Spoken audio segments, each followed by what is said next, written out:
Buenos días, mi nombre es Nelson Nolasco.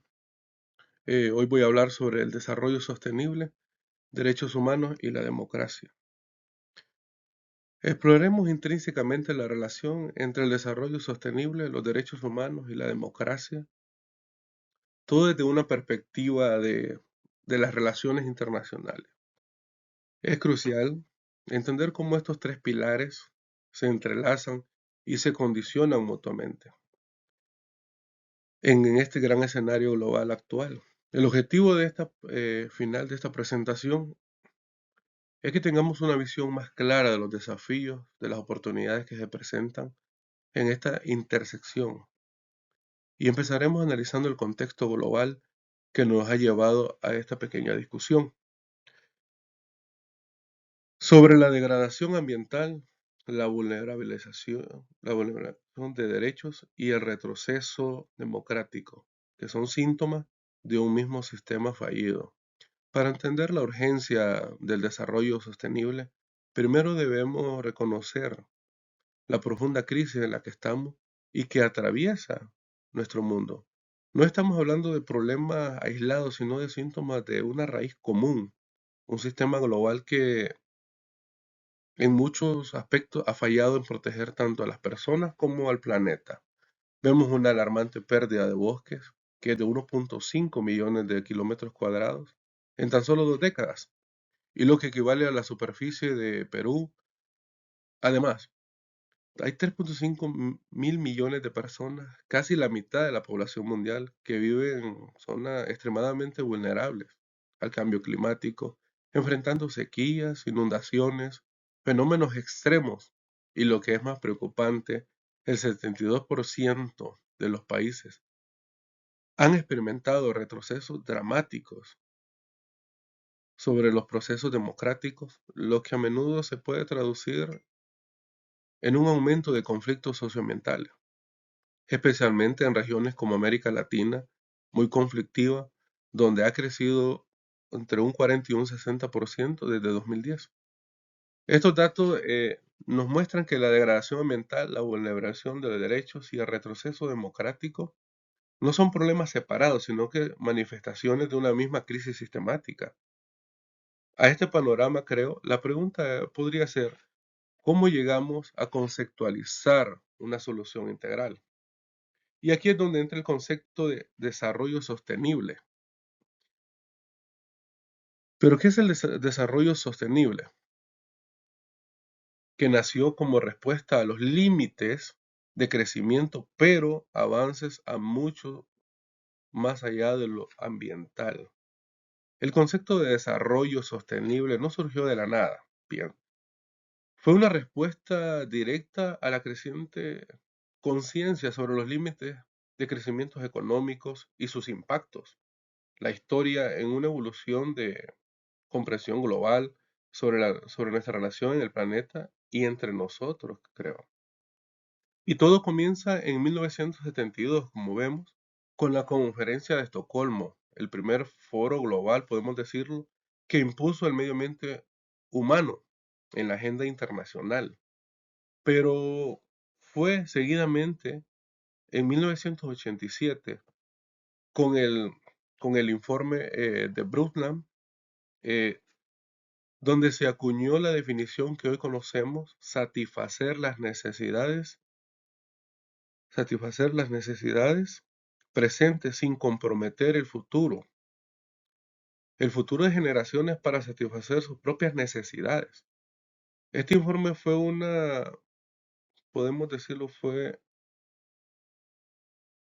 un parteaguas, porque por primera vez se vinculó explícitamente el desarrollo económico con la protección ambiental y la equidad social. Luego, en el 1992, que es la cumbre de la Tierra, Río de Janeiro, eh, donde se institucionalizó estos principios con la Agenda 2021, que más tarde, en 2015, sería la Agenda 2030 y los Objetivos de Desarrollo Sostenible, o como se le llaman, los ODS. Nos dieron un marco ambicioso, podemos decirlo, con 17 objetivos y 169 metas. Esta evolución nos muestra cómo el desarrollo sostenible y como mucho más que solo cuidar el medio ambiente o simplemente estar pendiente, es una visión geolística que busca equilibrar fundamentalmente, y ese equilibrio se sustenta en tres pilares interconectados, que son los equilibrios, sin equilibrio entre economía, que es la sociedad, y medio ambiente, el desarrollo es insostenible por definición. Uno depende del otro. Para que el desarrollo sea verdaderamente sostenible, creemos que debe equilibrar estas tres dimensiones esenciales: económica, social y ambiental. No podemos priorizar uno de ellos sobre los otros sin comprometer la sostenibilidad a un largo plazo. El pilar económico no se trata solo del crecimiento de capital, sino de crecimiento que genere riqueza de manera equitativa, sin agotar los recursos naturales de los que dependemos o la sobreexplotación. Esto implica modelos de producción y consumo mucho más responsables. El pilar social busca la equidad, la cohesión, la erradicación total de la pobreza y el acceso universal a los servicios más básicos, como la educación, la salud, que es muy fundamental, que nadie se quede atrás. Finalmente, el pilar ambiental, que enfoca en la protección de la biodiversidad completa, la conservación de los ecosistemas y la mitigación del cambio climático. Estos tres pilares no pueden así operar de manera independiente. Está profundamente equilibrado. No se puede, no puede haber derechos humanos plenos en un planeta degradado, ni protección ambiental sin garantías de derechos. Aquí la conexión entre los derechos humanos y el medio ambiente es, en esencia, indivisible. No podemos aspirar a una vida digna o plena si el entorno, si el entorno en que podemos o el que vivimos está siendo degradado o ha habido un desastre. En el 2022 la ONU dio un paso muy crucial, podemos decirlo, a reconocer el derecho a un medio ambiente sano como un derecho fundamental o como un derecho humano universal. Esto no es una mera formalidad, creo que es un reconocimiento podemos decir, es un reconocimiento de que la degradación ambiental amenaza directamente a los derechos fundamentales, como el derecho a la vida, a la salud, al derecho al agua, a la alimentación adecuada y a una vivienda asequible y segura. Pensemos en una o cómo la contaminación del aire afecta nuestra salud en particular, cómo la escasez de agua impacta la seguridad alimentaria, que impacta el agro específicamente. Y además, la crisis afecta de manera desproporcionada a los grupos más vulnerables, podemos decir, lo que son los pueblos originarios o indígenas, las mujeres rurales que no están en las ciudades, y sobre todo cómo afecta a los niños, que son quienes sufren las peores consecuencias de los cambios climáticos y la pérdida de la biodiversidad. De hecho, el Alto Comisionado de las Naciones Unidas para los Derechos Humanos ha calificado el cambio climático como una crisis de derechos humanos en sí, porque amenaza la subsistencia de la raza humana. Esta declaración hecha en la COP 2026 subraya la urgencia de abordar por completo geolísticamente la crisis ambiental desde una perspectiva de derechos. Y ahora vemos los 17 ODS, que los 17 ODS no son metas técnicas, son la traducción operativa de los derechos humanos universales. Ahora, Si los derechos humanos son la base, ¿cómo se traduce esto en la acción global? ¿O cómo podrían tomarlo las Naciones Unidas en este caso? Y tomamos como preámbulo la Agenda 2030, con sus 17 Objetivos de Desarrollo Sostenible, que son los ODS, y dice que no es solo una lista de metas técnicas, como lo menciona diapositiva, sino que es la operación o la operacionalización de los derechos humanos fundamentales. Cuando hablamos de poner fin a la pobreza, creo que estamos hablando de derechos a un nivel de vida o a un derecho a un nivel de vida más digno, más adecuado. Cuando hablamos de salud y bienestar, nos referimos al derecho a la salud. Y cada ODS de los 17 tiene un anclaje directo a un derecho humano fundamental, si lo podemos ver en la diapositiva. Lo que básicamente lo que le da una legitimidad y una urgencia moral innegable.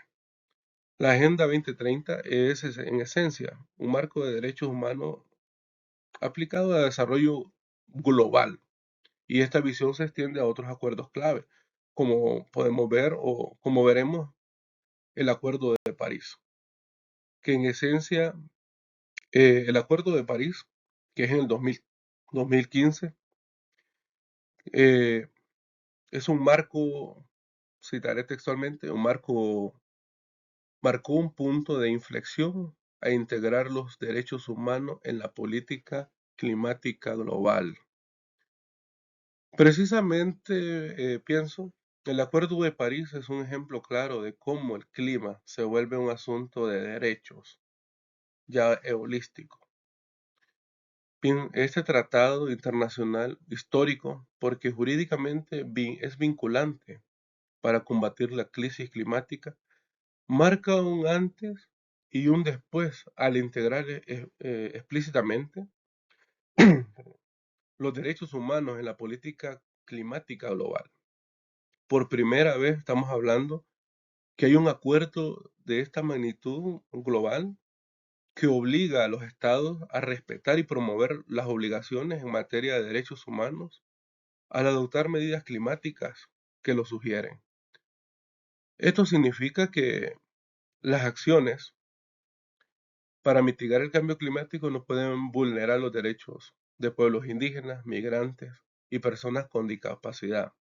La COP27 incluso incluyó el derecho a un medio ambiente saludable en sus decisiones formales, consolidando una conexión un poquito más fuerte,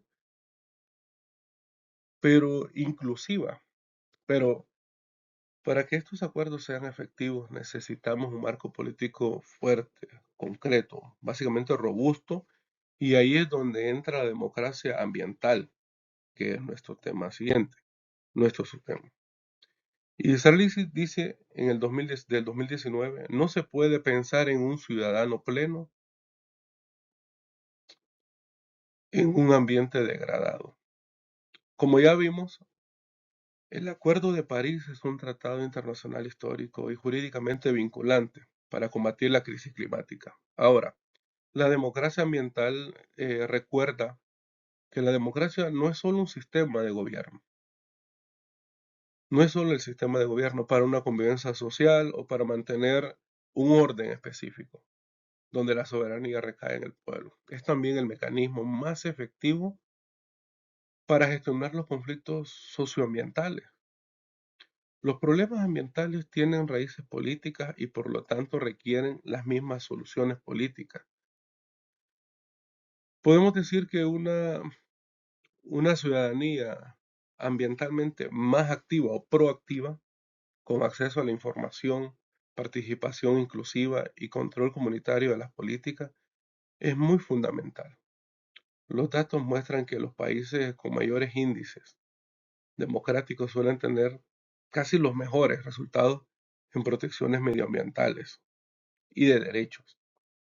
Esto pienso que se debe a que la participación ciudadana no solo legimita las decisiones, y fomenta la responsabilidad compartida en todos los aspectos y en todos los temas que, que el gobierno formula. Y en un ejemplo concreto podemos decir de que esta democracia ambiental es una acción o en acción, lo encontramos en el acuerdo de Escazú, que podemos decirlo, el acuerdo Escazú del 2018.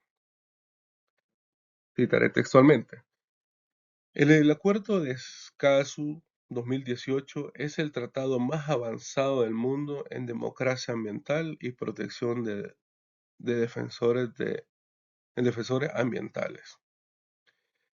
Este acuerdo Escazú es un ejemplo muy paradigmático de cómo la democracia ambiental se traduce en pura acción. Este tratado, el primero de su tipo en América Latina, podemos decirlo, y el Caribe, es el más avanzado del mundo en democracia ambiental y protección de defensores medioambientales. Es especialmente relevante porque nuestra región es la más peligrosa para los activistas ambientales. Como lo mencionaba anteriormente, casi el 40-60% de los asesinatos globales de medioambientalistas. Ahora, Escazú garantiza 3 derechos de acceso fundamentales y que uno de ellos, o el primero de ellos,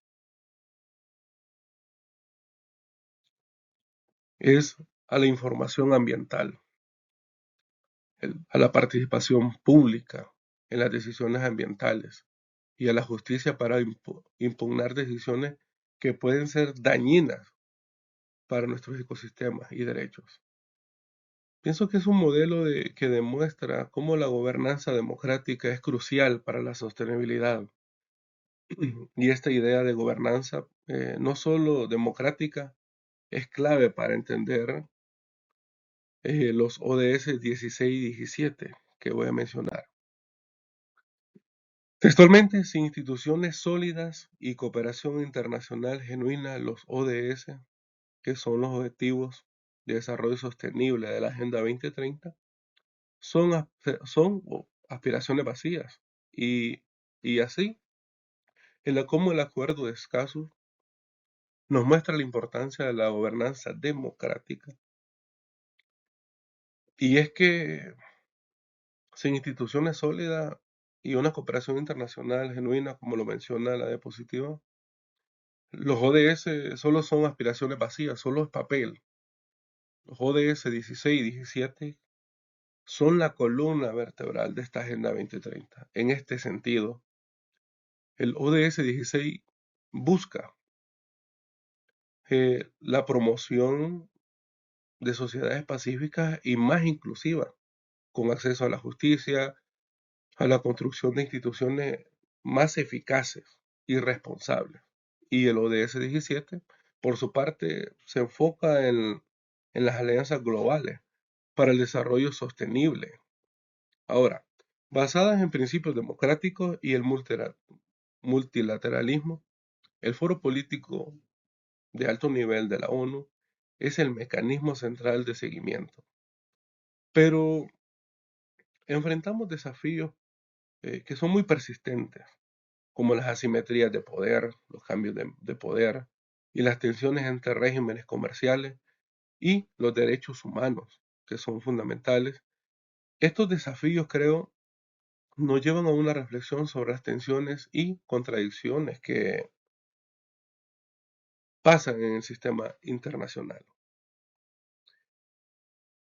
Ahora, la brecha entre los compromisos formales y la implementación real revela las contradicciones estructurales del sistema internacional. Ahora, si bien hemos hablado un poco sobre la importancia de la gobernanza, que es crucial reconocer que el sistema internacional actual presenta tensiones significativas que dificultan la implementación de estos compromisos que hablamos hace poco, vemos una brecha muy notable.